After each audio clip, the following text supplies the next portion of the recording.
Hey everyone, it's Zach with Palantir Research. More Palantir partnership news coming out here. We got two of them, one of them being new through the Foundry for Builders program, and the other being an expansion of an existing one. And the expansion actually helps with their scalability here. I'll go through that shortly, and I'll give my thoughts after as well on how these are both kind of related or shows what Palantir is really going for with these two deals, as there is some overlap. So first, the expansion is with Carahsoft, and this is specifically to deliver Apollo to the public sector. First, who is Carahsoft? They've been around since 2004, so they are pretty old.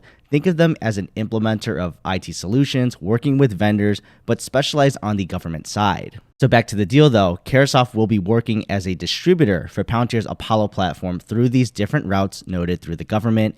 And if you remember Cisco's presentation at AIPCon, Apollo is perfectly applicable when dealing with many different agencies because the scheduling of the software update deployments will vary based on different rules and timings of each jurisdiction here. Basically, it's an easy way to deal with all these different levers. So this will increase the scale of distributing Apollo, at least through the government. Now, the good part of the deal, in my opinion, for Palantir is that this provides more flexible routes for different governing bodies to access their products, and this is leveraging an already existing network of distribution with Carahsoft. And not only for those governments, but also educational entities and the Canadian government and defense industrial base organizations. So it really covers a wide range here, and it sounds like they're really going to get an expansion of their customer base. So it's much more than what people think from public sector, even though that's kind of the headline for them. And noted here for the sales, marketing, and contract support, that will be leveraged as well from Carahsoft, taking the load off for Palantir, where they can focus on their best side, which is making a great product and making sure that product can be updated and be very well suited for them. And this is all made possible because Carahsoft will be on that distribution side.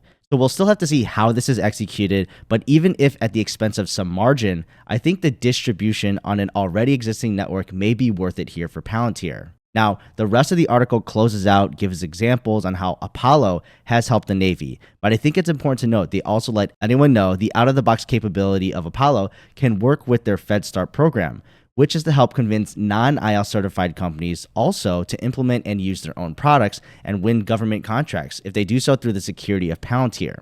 I have more thoughts on this, of course, but let's get to the second partnership first. So next is the new partnership announced with a Canadian startup called Airmatrix. Airmatrix is, as the name is trying to imply, trying to create the infrastructure around drones. So they have products on the commercial side as well as the government side to help manage that, and also to ensure some level of safety or order is in place for drone usage, especially in busy airspaces, most notably in urban areas. So with this partnership, Airmatrix's platform probably can operate much better for their customers because they need to be able to process large amounts of real-time data, and Palantir has been known to work already in complex situations, of course, on the battlefield. When you think about the war in Ukraine, they have targeting algorithms running on these drones here, but who's to say that they're not also gathering other data to ensure the flight path of those drones and making sure that they don't get shot down, of course, but also get the mission done. Now, in the commercial context, this is for them to look at autopiloting in an urban setting, but also looking at micro weather conditions, millimeter precise coordinates,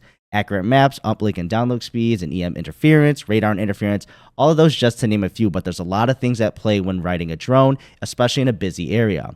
Now, there are a lot of variables in the sky that can affect the flight path of drones, and to do this, they need to get as precise as possible here. So they need to process lots of data quickly, but also lots of different data points and time together, and of course, for their algorithms to come up with the best way of managing that. The rest of the article just goes into the background here, but what is notable is that Airmatrix is a Canadian business, so another partnership tied to Canada here in the same day. I'm not saying they're related because of that, but not sure if it's relevant or not, and my thoughts on both of these partnerships are of course positive, but we don't have any idea yet of what the monetary outcomes can be from these new partnerships. So for the first deal, with expanding their Carahsoft partnership, I think leveraging a partner that has an extensive network is an overall positive anyways to Palantir because they can ease up on the contracting and procurement side of their things, especially when you get down to that state and local level of government. I'm not saying they aren't worth the time and effort and putting FTEs there, but when you get to that minute difference between each of them, it can get much more complicated and more difficult to scale up a workforce that is ready to adapt to every single jurisdiction here and their different rules. So I think the Carahsoft partnership is a way to deal with that and of course distribute it more widely. Now, if we see an increase in business overall for Apollo, that remains to be seen here. Like, it's not a flashy product at the forefront, but it appears to be a very useful infrastructure background kind of item for businesses as well as governments that can sprawl and deal with strict deployment scheduling. Then for AR Matrix, it's always nice to see a new Foundry for Builders program because it continues to show the application of Palantir for the smaller customer base and hopefully shows that the building and the foundation of your data truly as the operating system further down the line shows the advantages of doing so instead of putting a hodgepodge solution of needing to build on top of those things that you've already had before. Now, this is where you kind of have some overlap between the two deals as well. So we have a very small Foundry for Builders program here, so it's small. And then we also have local governments being mentioned as well through Carahsoft's network. But we're trying to see Palantir expand to those much smaller entities here and showing their value there. So monetarily, remember, both of the deals, nothing is noted, but it goes to show how flexible Palantir can be and industry agnostic. Even when looking at other recent news in comparison, it seems Palantir has already their hand in everything, which overall means scalability shouldn't be an issue, at least by industry. Now, by business side, this is something that Palantir has been dealing with, and I think these two partnerships are trying to show that. And it still remains to be seen, of course, with their execution on this size of business and, of course, entity. But I believe the TAM out there is pretty huge, regardless, even if they don't necessarily win every single smaller consumer. And Palantir is going after the smallest of the small, like startups, to the biggest of the big, like governments, really shows that they want the whole market to recognize them in between and they are applicable. And I believe this is also hinting from those deals before with their network effects. So like I said, the more that you can spread in any organization or in any industry, so you can do it within an organization, create a network effect here when one department is using it. So, oh my gosh, it's working so well. Let's this other department do it. And now when both of them are using it, they can leverage their efficiencies on both sides and it creates even more across the organization.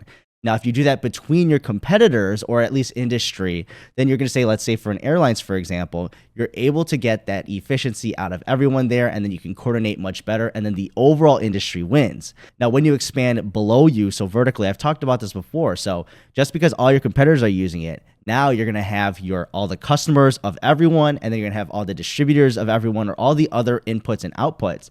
Now it creates a whole hodgepodge of everyone getting efficiency and the whole system wins.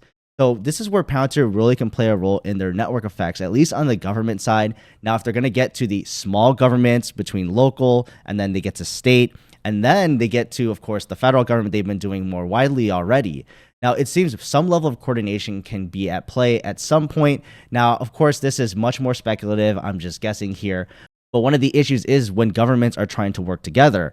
And if you can get that connection set up between everybody, there could be a lot of things that can go well. But of course, there'll be a lot more controls for the government. I'm not sure if everyone would be happy with that. But those are just my quick thoughts. So I know there's some speculation involved. But let me know below, and I'll see you in the next video.